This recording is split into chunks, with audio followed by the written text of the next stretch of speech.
Hello, and welcome to your journey with English grammar. Learning a new language is honestly an exciting adventure, and grammar is the map that helps you find your way. Think of it not as a set of difficult rules, but as a helpful guide. It shows you how to put words together so that people can understand your ideas clearly. This guide is here to make that process simple and friendly for you. We will go step by step, looking at each part of the language in a way that is easy to follow. Don't worry if it seems like a lot at first. Every expert was once a beginner just like you. Many people feel nervous about grammar, but there is no need to be. The goal is communication, and grammar is a tool to help you communicate better. Imagine you're building a house with blocks. Each block is a word, and grammar tells you how to stack those blocks to make a strong and beautiful house. In this guide, we will look at each type of block one by one. We will start with the very basics and slowly build up your knowledge. Remember to be patient with yourself. Learning takes time, and every small step you take is progress. You are already doing a great job by starting. This guide will help you understand the most important parts of English. We will look at nouns, which are naming words, and verbs, which are action words. We will explore adjectives and adverbs, which add detail and color to your sentences. We will also learn about the small but very important words like articles, prepositions, and conjunctions. Each section is designed to be clear and simple, with lots of examples to show you exactly how things work. You can read it at your own pace and come back to it whenever you need a reminder. Let's begin this journey with a positive and open mind. Your effort and curiosity are the most important tools you have. Every time you practice, you're getting better, even if you don't see it right away. This guide is here to support you and give you the confidence you need to speak and write in English. There is a whole new world of communication opening up for you, and understanding grammar is the key to unlocking it. So take a deep breath, smile, and let's take the first step together into the wonderful world of English grammar. You can do this. Let's start with the main parts of speech, which are like the different types of building blocks for your sentences. The first type is a noun. A noun is a word that names a person, a place, a thing, or an idea. For example, teacher is a person, London is a place, and book is a thing. Ideas like happiness or courage are also nouns. Look around you right now. Everything you see has a name, and that name is a noun. You can see a chair, a table, a window, or a computer. Nouns are everywhere, and they are essential for talking about the world. Next, we have verbs. Verbs are action words. They tell you what the noun is doing. For example, in the sentence, the cat sleeps, the word sleeps is the verb because it tells us what the cat is doing. Other examples of verbs are run, eat, read, and think. Verbs can also show a state of being, like the verb to be, am, is, are, was, were. For instance, in I am happy, the verb am connects the subject I to the feeling happy. Every complete sentence in English must have a verb. It is the engine of the sentence. Now let's add some detail with adjectives. An adjective is a word that describes a noun. It gives you more information about the person, place, or thing. If you have a noun like dog, you can add an adjective to tell us more about it. For example, you could say a big dog or a friendly dog. The words big and friendly are adjectives. Adjectives make your sentences more interesting and colorful. You can use them to describe size, shape, color, or feelings. For example, a red car, a tall building, a beautiful day. Finally, we have adverbs. Adverbs are similar to adjectives, but they describe verbs, adjectives, or even other adverbs.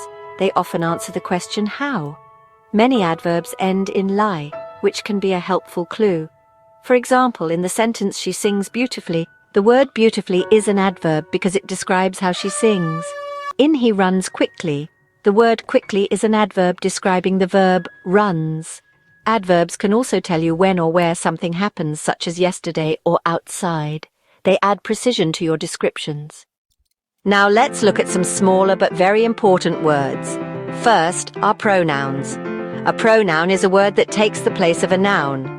We use pronouns to avoid repeating the same noun over and over again. For example, instead of saying Maria is a student, Maria likes to read, we can say Maria is a student, she likes to read. The word she is a pronoun that replaces Maria. Common pronouns include I, you, he, she, it, we, and they. Using pronouns makes your speaking and writing sound more natural and flow better. Next are articles. There are only 3 articles in English: a, an, and the. They are a type of adjective and come before a noun. We use a or an for a general, non-specific thing. You use a before a word that starts with a consonant, sound a book, a car, and before a word that starts with a vowel, sound an apple, an hour. We use the for a specific thing that both the speaker and listener know about. For example, I saw a cat, any cat, but I saw the cat that lives next door, a specific cat. Then we have prepositions. Prepositions are small words that show the relationship between a noun or pronoun and other words in a sentence. They often tell you about location, time, or direction. Common prepositions include in, on, at, under, before, after, and with. For example, the book is on the table tells you the location of the book. The meeting is at 3 o'clock, tells you the time of the meeting. I went to the park with my friend, shows a relationship. These little words are crucial for making your meaning clear.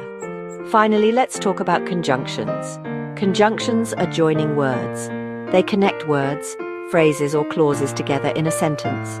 The most common conjunctions are and, but, and, or. You can use and to add information, I like coffee and tea. You can use but to show a contrast. I like coffee, but I don't like tea. You use or to show a choice. Would you like coffee or tea? These words are the glue that holds your sentences together, allowing you to form more complex and interesting ideas. Now that we know the parts of speech, let's use them to build sentences. The most basic type is a simple sentence. A simple sentence has one main idea. It must have at least one subject, which is a noun or pronoun, and one verb. For example, she reads. Here, she is the subject and reads is the verb. This is a complete thought. You can add more details to a simple sentence, but it still only has one subject-verb combination.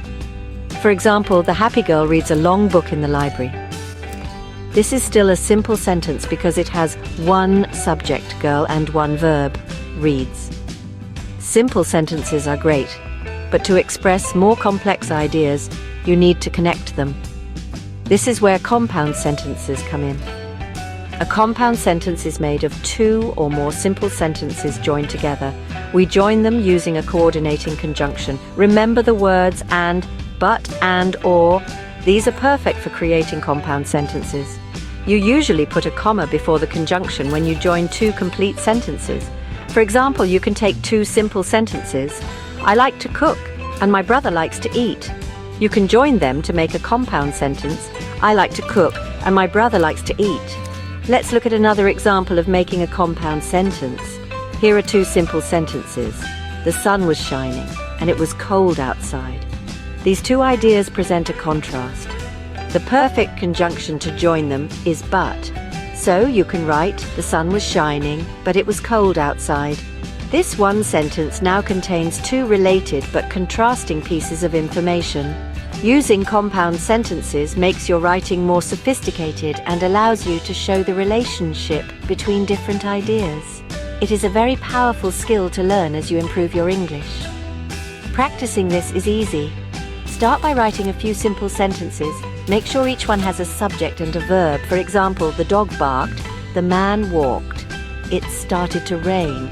Then think about how these ideas are related. You can connect them using conjunctions. The dog barked and the man walked. Or perhaps the man walked, but it started to rain.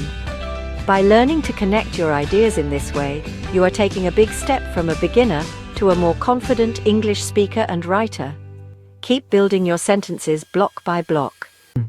As you continue your English learning journey, it is helpful to know some common mistakes and how to avoid them. One common error is with subject-verb agreement. This means the subject and verb must match.